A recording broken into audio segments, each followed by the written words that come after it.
धान पाकिस्तान में गंदम और कपास के बाद तीसरी बड़ी हमारी कैश क्रॉप है, जिसमें हम 4 मिलियन टन जो है चावल वो पूरी दुनिया को जहाँ से एक्सपोर्ट करके $2 अरब का पैसा कमाते हैं।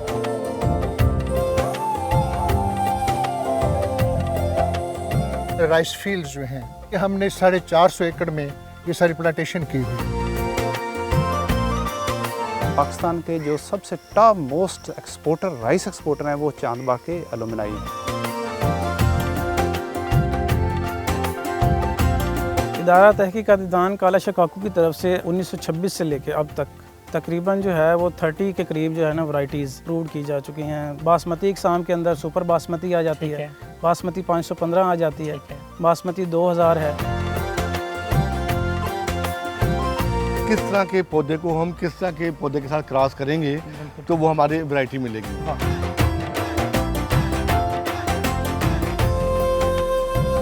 ये जो वाइटल सुपर बासमती आपको दिखा रहे हैं ये पाकिस्तान की पहली बायो फोर्टिफाइड राइस है।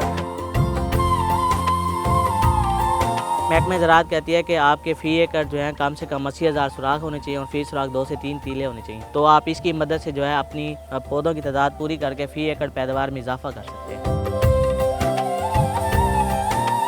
ये जो है बेलर मशीन है, इसके बाद किसान को और इंडस्ट्री को कितना फ़ायदा हो रहा है इसका? इतना बायोमास हमारे पास है जो कि हमारे मुल्क की पूरी एनर्जी की requirement including our power houses जो हमने कोयले पे लगाए हैं उनकी भी डिमांड पूरी की जा सकती है। अस्सलाम वालेकुम, मैं हूँ आपका होस्ट तारक तनवीर। आप देख रहे हैं प्रोग्राम किसान का पाकिस्तान। नाज़रीन, आज हम जिस फसल के ऊपर बात करने जा रहे हैं ये एक धान की फसल है।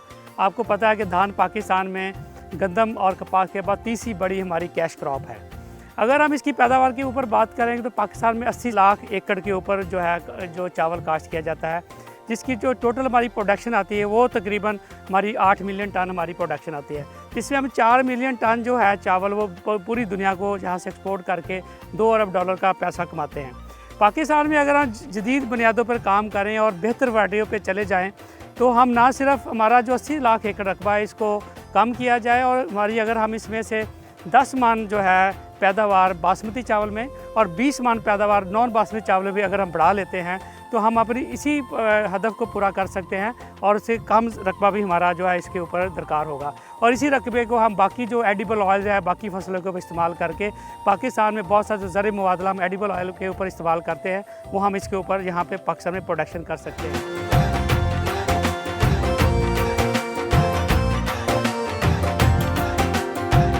तो सर ये बताइए कि सबसे पहले चांदबाग फार्म का जो कंसेप्ट है आपके पास कौन कौन सी चीज़ें यहाँ पे आपका एग्रीकल्चर डिपार्टमेंट जो है यहाँ पे उगा रहा है सर?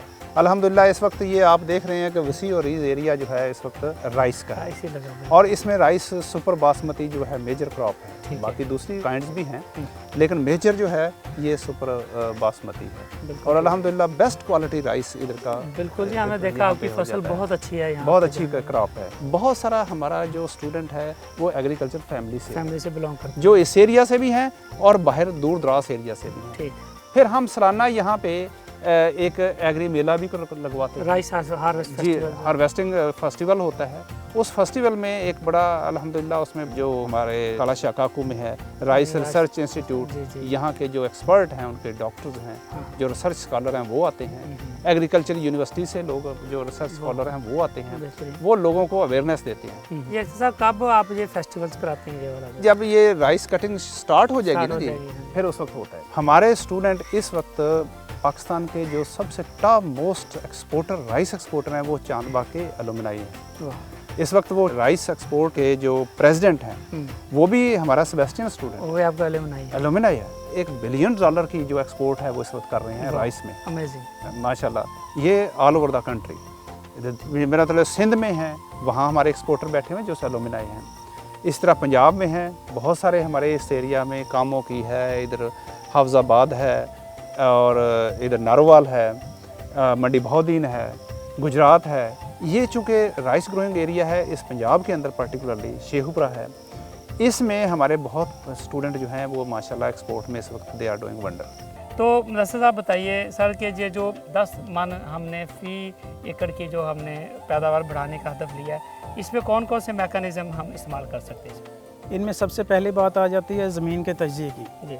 जो कि बहुत ज़रूरी है। दूसरे नंबर पे आ जाता है अच्छा बीज, जो सर्टिफाइड है सीड सेलर जो हैं उनसे ले सकते हैं, जिनमें सरफहरिस्त जो है पंजाब सीड कॉरपोरेशन है और इसके अलावा और बहुत सारी प्राइवेट कंपनियां। तो मतलब सर कौन कौन सी वैरायटीज़ हैं जो गवर्नमेंट की सर्टिफाइड वैरायटीज़ हैं जो आप जो है ना रिकमेंड करते हैं फार्मर्स के लिए? इदारा तहकीकात दान काला शकाकू की तरफ से अब तक 1926 से लेकर अब तक तकरीबन जो है वो 30 के करीब जो है ना वैरायटीज़ अप्रूव की जा चुकी हैं, मतलब गवर्नमेंट की मंजूर शुदा हैं, जिनमें से तकरीबन 10 से 12 के करीब वैरायटीज़ अभी भी ज़िम्मेदार हजरात काश्त कर रहे हैं। और उन सारी वैरायटीज़ का बीज जो है वो इदारा काला शकाकू में भी और पंजाब सीड कॉरपोरेशन के पास भी अवेलेबल है। उनमें सरफहरिस्त जो है आपकी बासमती इकसाम के अंदर सुपर बासमती आ जाती है, बासमती 515 आ जाती है, बासमती 2000 है, किसान बासमती आ जाती है, चनाब बासमती, पंजाब बासमती। उसके अलावा 2 नई मंजूर शुदा इकसाम हैं जिसमें वाइटल बासमती है, सोना सुपर बासमती है।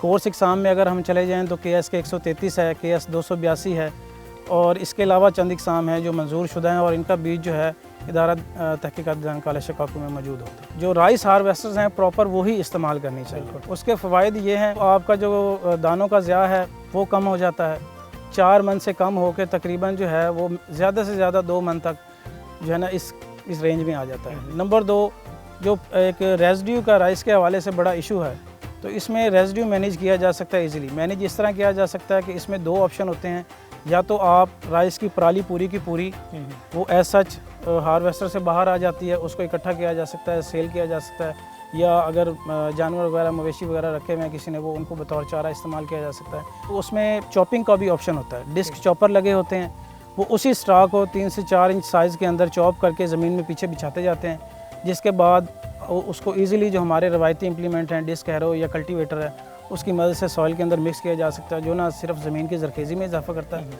बल्कि उसके नामियाती मादे में इजाफ़ा करता है, और एक माहौल दोस्त एक तरीक़ाकार है ये, और गंदम की भी ज़ाहिर है इसमें पैदावार में इजाफे का सबब है।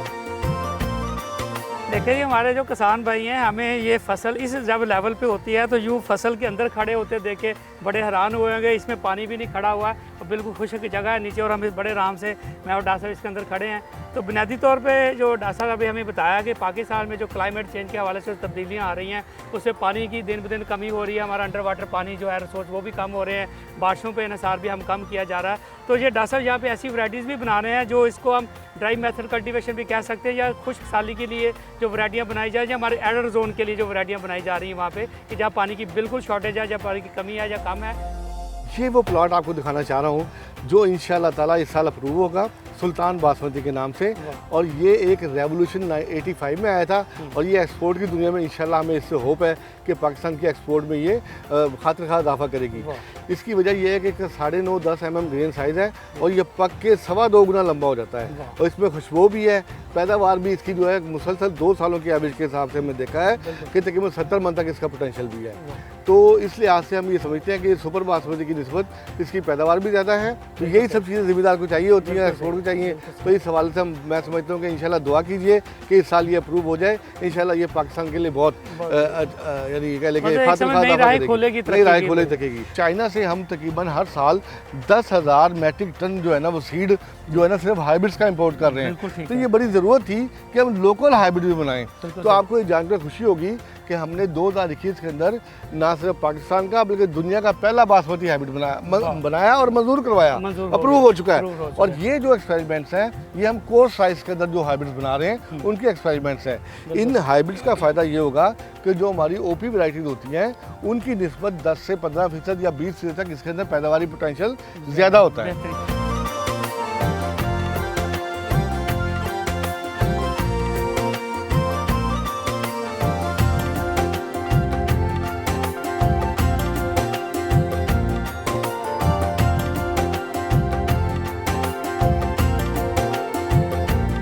जैसा कि हुकूमत पंजाब और हमारी पाकिस्तान की गवर्नमेंट ने इसके ऊपर एक एक्ट पास किया हुआ है जिसको हम जो है पंजाब जो है डिज़ास्टर एक्ट 1958 का नाम दिया गया है, जिसके तहत जो ज़िम्मेदार है जो धान की जो बाकियात है इसको अगर आग लगाता है तो इसके लिए 15,000 रुपये से लेकर 5 लाख रुपए का जुर्माना है और इसके साथ FIR भी है।